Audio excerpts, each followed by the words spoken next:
યાત્રાની press conference કરતાની સાથે સૌથી વધારે ઉપાધિ કોને થવી જોઈએ? જે સરકારમાં બેઠા છે એને થવી જોઈએ ને. ખેડૂતો એકત્રિત થાય છે, એને પીડા થવાની બદલે પીડા ક્યાંક બીજા ઠેકાણે થઈ.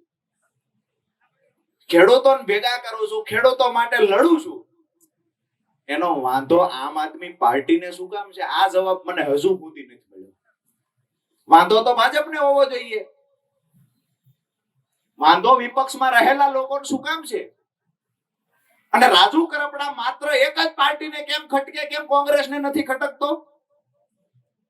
હું તો કોંગ્રેસને ખટકવો જોઈએ, કેમ નથી ખટકતો?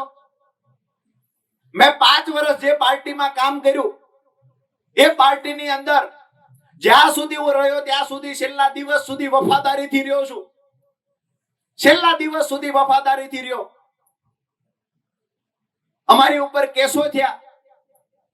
આજકાલ સૌરાષ્ટ્રમાં બીજા ઘણા નેતા નેતડીઓ નીકળ્યા છે. અમારી ઉપર કેસ થયો, ભાઈ તમે ખંડણી લેવા ગયા હતા થયો તો, હું ખેડૂત હાટું લડવા ગયો થયો. આ જ પ્રકારની તમામ અપડેટ જોવા માટે ન્યૂઝરૂમ ગુજરાતને લાઇક, શેર અને સબસ્ક્રાઇબ કરવાનું ભૂલતા નહીં.